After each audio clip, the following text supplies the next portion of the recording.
El 28 de julio de 2026, por primera vez en la historia del Perú, una mujer juró como presidenta de la República. Y no cualquier mujer, la que lleva el apellido más polarizante de la política peruana, la que intentó llegar a ese cargo 4 veces, la que estuvo a punto de ir presa, y la que, a pesar de todo eso, ganó. Keiko Fujimori asumió el poder con 49.000 votos de ventaja en un país partido en dos, con Javier Milei en primera fila de la ceremonia, con su partido en el centro del gabinete y con un cronómetro que ella misma puso en marcha. 1826 días para demostrar que este gobierno va a ser diferente. ¿Lo será? En Mundo Invisible analizamos cómo arrancó este gobierno desde el primer día. Su discurso de toma de mando, promesa por promesa. Y el equipo que eligió para gobernar. 19 ministros que ya dicen mucho sobre sus prioridades, sus alianzas y sus contradicciones. Un economista respetado en el Ministerio de Economía. Un hombre de partido en el cargo más importante del gabinete. Un ministro de Salud que viene del aparato político, sin experiencia en el sector. Y el nombramiento más insólito de todos, que te va a sorprender. Esto es lo que pasó en la primera semana del gobierno de Keiko Fujimori. Y esto es lo que nadie te está contando. Capítulo 1. La ceremonia que dividió al Congreso antes de que empezara el discurso. A las 12:15 de la tarde, Miguel Torres, presidente del nuevo Congreso bicameral y miembro de Fuerza Popular, le impuso la banda presidencial a Keiko Fujimori ante la presencia del rey de España Felipe VI, el vicesecretario de Estado de Estados Unidos Christopher Landau, enviado por Donald Trump, y varios jefes de Estado de la región. Javier Milei estuvo entre los invitados. La imagen ya decía algo antes de que ella abriera la boca. El eje ideológico de este gobierno se paró ahí, en esa primera fila. Pero no todos en el hemiciclo aplaudieron. Las bancadas de Juntos por el Perú y algunos integrantes de Ahora Nación se retiraron del hemiciclo antes de que Keiko empezara por hablar, acompañando la salida con arengas en su contra. En el mismo recinto donde ella iba a pedir unidad, una parte del Congreso ya se había ido.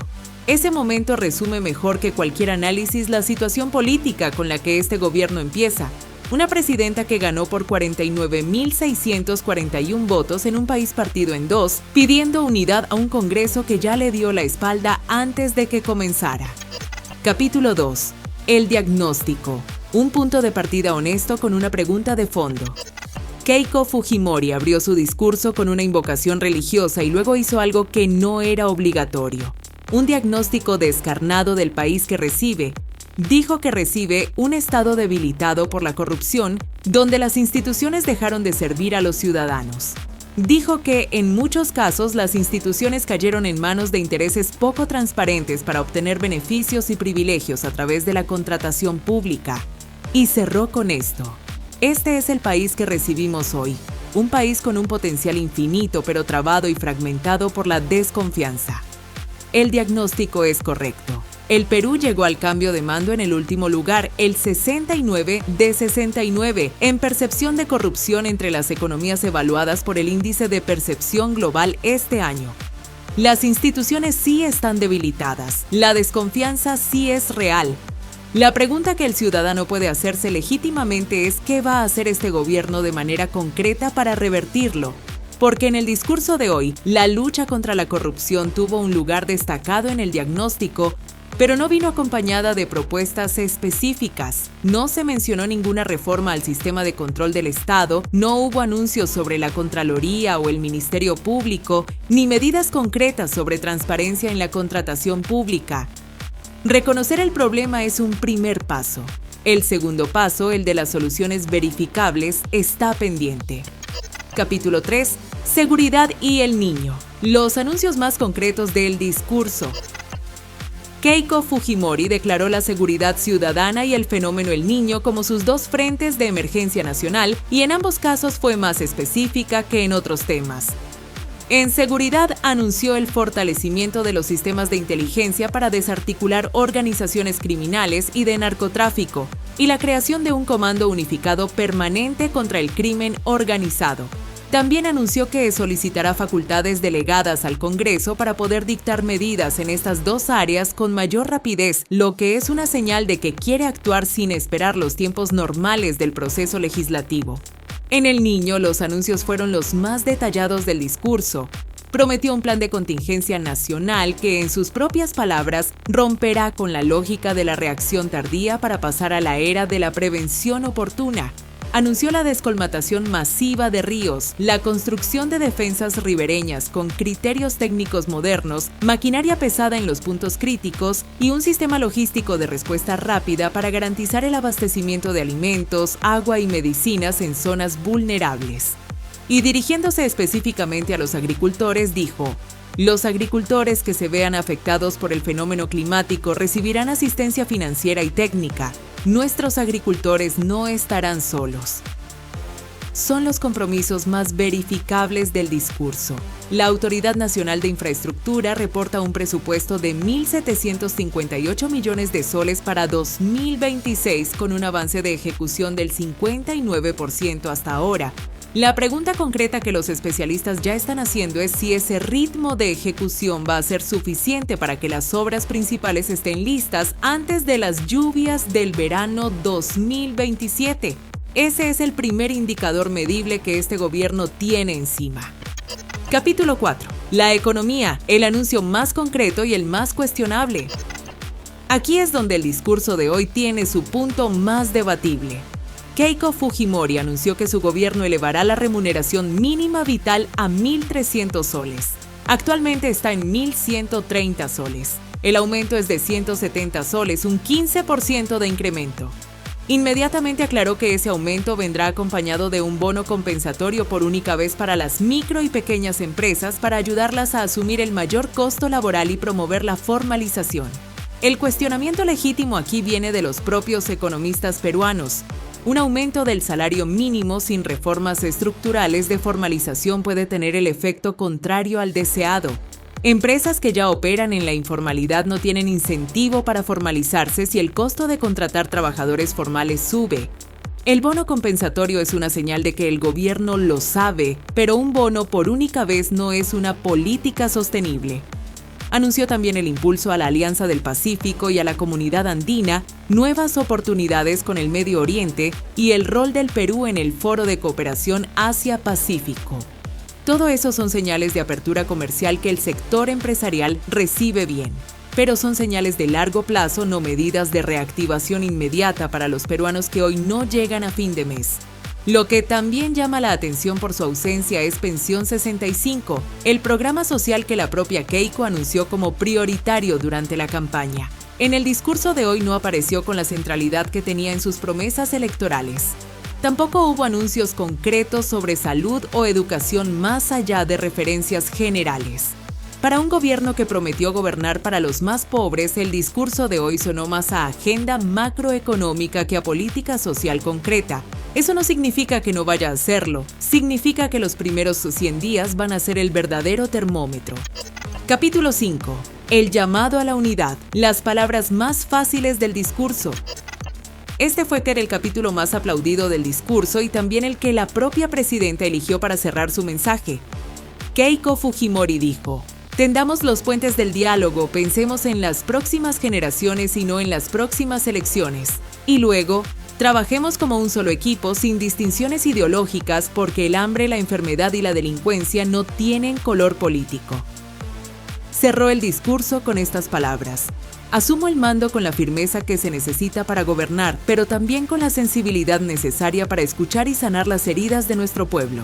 Extendió el llamado a gobernadores regionales y alcaldes de todo el país. Dijo que las grandes obras nacieron del esfuerzo, de la disciplina, de la fe y sobre todo de la unidad.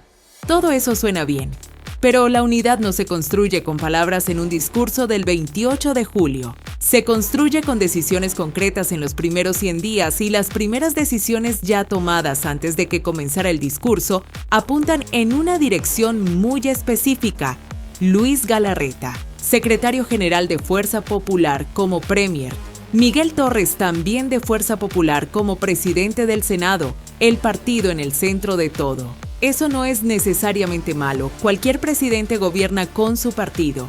Pero es difícil hablar de unidad con todos cuando los puestos más importantes del Estado están ocupados por el círculo más cercano del partido que ganó. Lo que también da un peso particular a ese llamado es el contexto. El Perú ha tenido 8 presidentes desde 2016 en un ciclo de inestabilidad política crónica en el que todos los actores, oficialismo y oposición, tuvieron su cuota de responsabilidad. Keiko Fujimori lo sabe mejor que nadie porque fue parte activa de ese ciclo.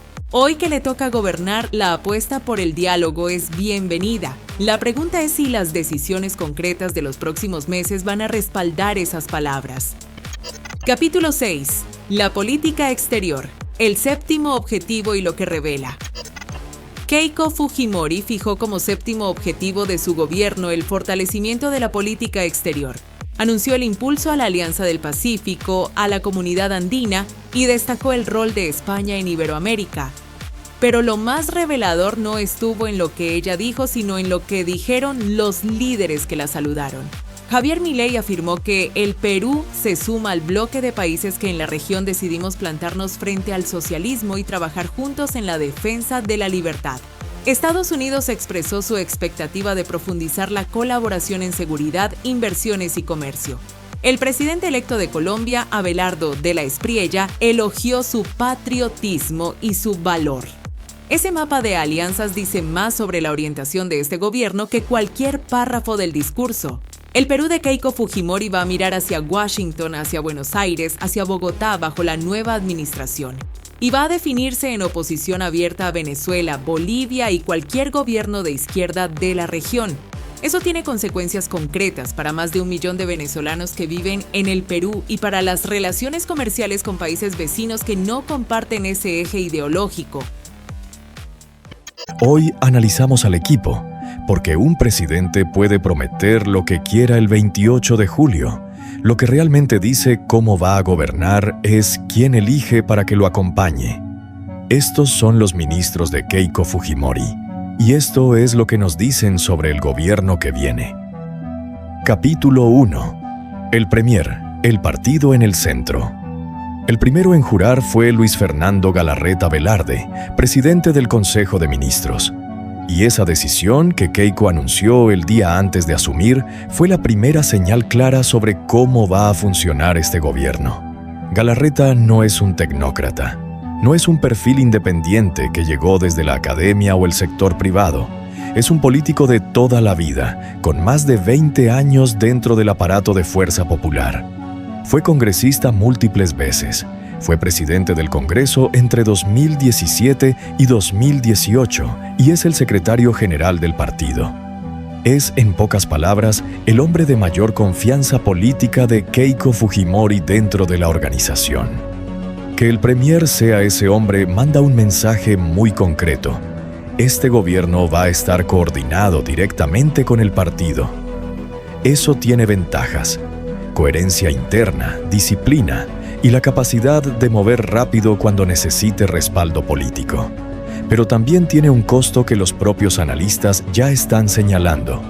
Cuando el Premier es el jefe del partido, la línea entre decisión técnica y decisión política se vuelve muy difícil de distinguir.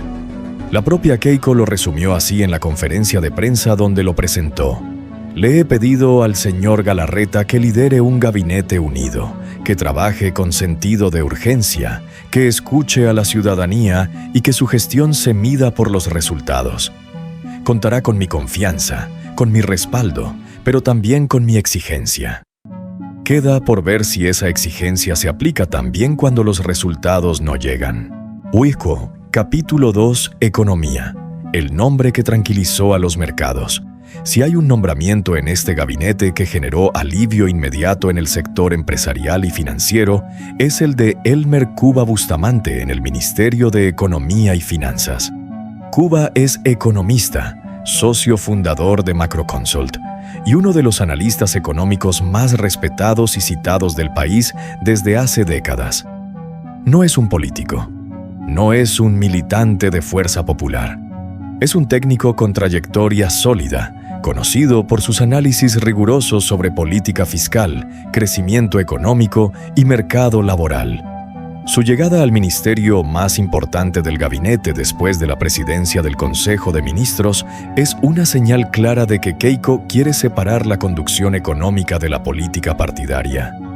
Los mercados lo leyeron así desde que su nombre se filtró como favorito. El tipo de cambio se mantuvo estable y la Bolsa de Lima tuvo una jornada positiva en los días previos al cambio de mando. El desafío que tiene Cuba encima es enorme. Llega con un Perú que creció apenas 2.7% en 2025, con una brecha fiscal que necesita cerrarse sin comprometer la inversión pública, y con la amenaza concreta del fenómeno El Niño que puede golpear los ingresos fiscales justamente cuando más se van a necesitar. La pregunta que los especialistas ya se hacen es si va a tener la independencia suficiente para tomar las decisiones difíciles cuando choquen con los intereses políticos del partido que lo puso ahí. Capítulo 3. Interior y defensa. La apuesta por la mano dura.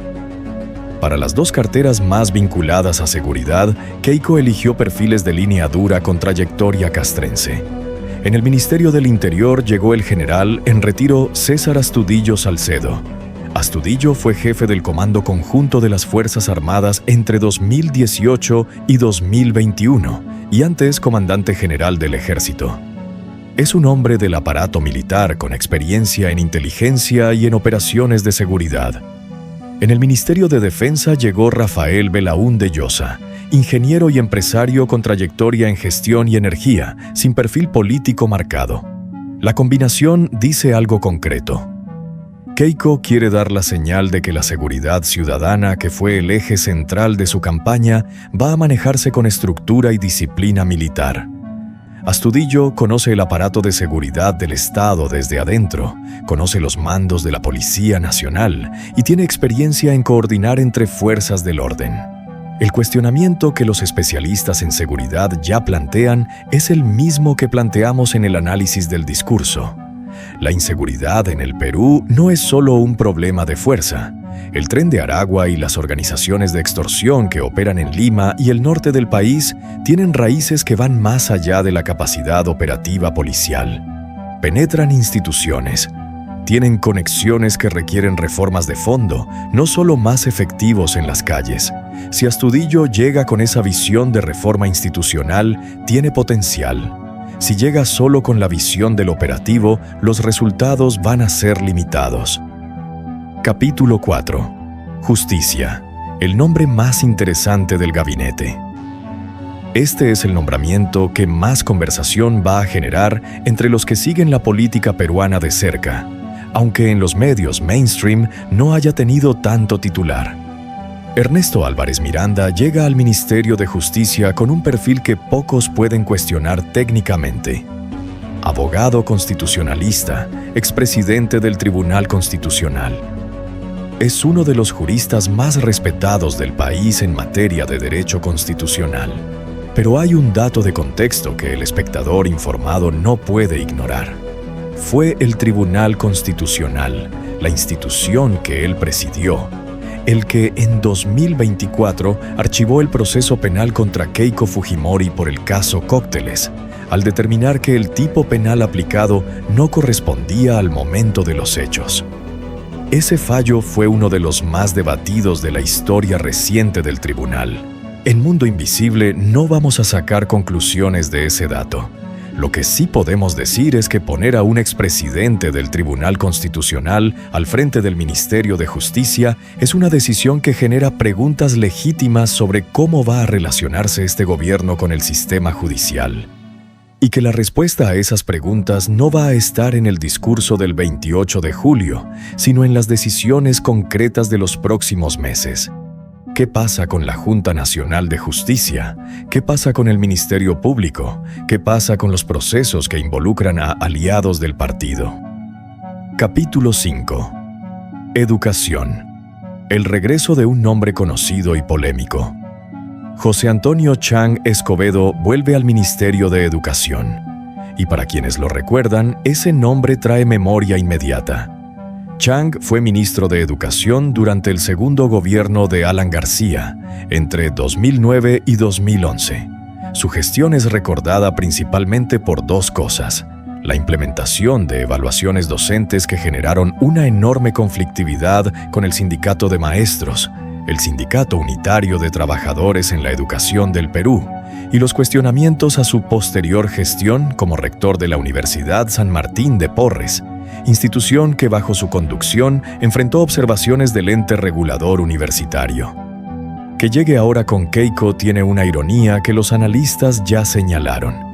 Chang fue ministro con Alan García, el presidente al que el fujimorismo combatió durante años. Hoy gobierna con Fuerza Popular. En política peruana, las alianzas siempre han sido más pragmáticas que ideológicas. Este gabinete lo confirma. El desafío educativo que enfrenta es mayúsculo. El Perú viene de años de aprendizajes perdidos por la pandemia que todavía no se han recuperado. Las brechas entre la educación urbana y rural siguen siendo enormes. Y el conflicto con el sindicato docente que bloqueó muchas reformas en el pasado sigue siendo una variable que ningún ministro de Educación puede ignorar. Capítulo 6. El ministerio que más preguntas genera. Salud. Este es el nombramiento que más comentarios negativos generó en redes sociales desde que se confirmó, y hay una razón concreta para eso. Luis Williams Dyer Fernández llega al Ministerio de Salud con un perfil que no es el que usualmente se asocia a esa cartera. Dyer es empresario y durante la campaña electoral que llevó a Keiko a la presidencia fue el jefe nacional de personeros de Fuerza Popular, el responsable de coordinar la representación del partido en las mesas de votación a nivel nacional. Es, en pocas palabras, un hombre de la organización política del partido, no un especialista en salud pública. El Ministerio de Salud del Perú llega a este gobierno con una agenda pendiente enorme. Hospitales con infraestructura deteriorada, el seguro integral de salud con problemas estructurales de financiamiento y la amenaza concreta del fenómeno El Niño, que históricamente genera brotes de enfermedades en el norte del país. Gestionar todo eso requiere conocimiento técnico del sector, redes institucionales con el personal de salud y capacidad de tomar decisiones en contextos de emergencia sanitaria. Que Keiko haya elegido para esa cartera a un hombre de partido sin ese perfil técnico es una decisión que la propia presidenta va a tener que explicar con resultados, porque la salud es el ministerio donde los errores de gestión se miden en vidas, no en puntos porcentuales. Capítulo 7. El caso. Beingolea, el hombre que denunció al fujimorismo y hoy es su ministro. Este es el nombramiento con la historia más cinematográfica de todo el gabinete y el que más conversación está generando en redes sociales esta noche, precisamente porque quien lo conoce no puede ignorar la ironía. Alberto Beingolea Delgado es abogado, político y periodista deportivo. Muchos peruanos lo recuerdan de la televisión. Fue uno de los comentaristas deportivos más reconocidos del país durante los años 90 y 2000, con presencia en varios canales importantes. Fue presidente del Partido Popular Cristiano y candidato presidencial en 2021. Hoy jura como ministro de Cultura del primer gobierno de Keiko Fujimori. Hasta ahí, un nombramiento que podría explicarse como el de un político de centro con experiencia parlamentaria llegando a una cartera cultural. Pero hay un dato anterior que cambia completamente la lectura. En el año 2000, Alberto Beingolea renunció al programa deportivo donde trabajaba en el canal ATV.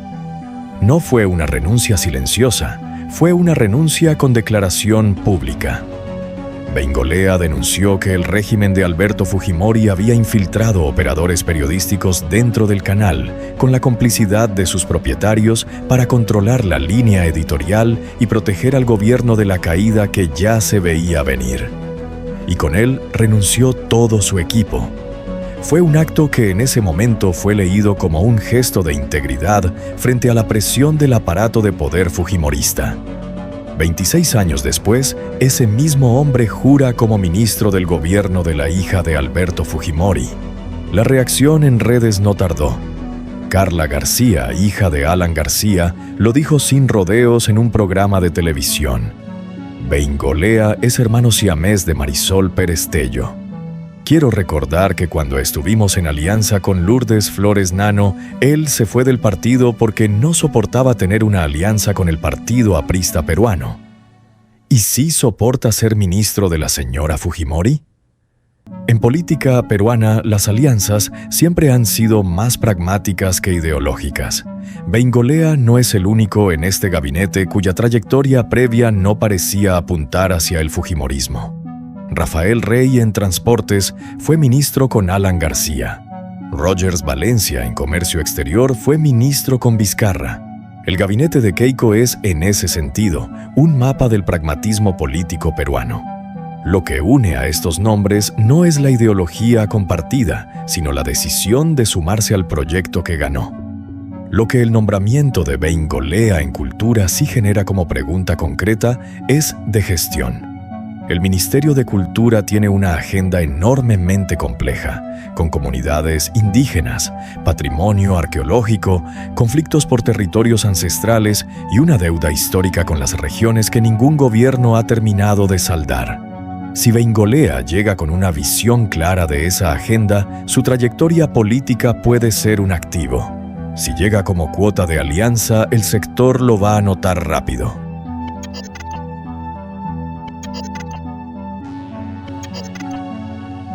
«19 ministros, algunos con trayectorias técnicas sólidas que dan señales positivas, otros con perfiles que generan preguntas legítimas, y una mezcla de lealtades políticas, pragmatismo y apuestas que todavía no se sabe si van a funcionar. Lo que este gabinete dice sobre el gobierno que viene es esto. Keiko Fujimori quiere transmitir seriedad económica con Elmer Cuba, quiere transmitir mano dura en seguridad con Astudillo, quiere transmitir solidez jurídica con Álvarez Miranda y quiere tener al partido en el centro del poder con Galarreta como premier. Si esa combinación funciona, el Perú va a tener 5 años de estabilidad que hace mucho tiempo no tiene. Si no funciona, el cronómetro que ella misma puso en marcha hoy va a ser el primero en registrarlo. En Mundo Invisible vamos a seguir cada cartera de cerca, porque detrás de cada ministerio hay millones de peruanos que dependen de que las cosas funcionen. ¿Qué nombramiento te generó más preguntas? Cuéntanos en los comentarios.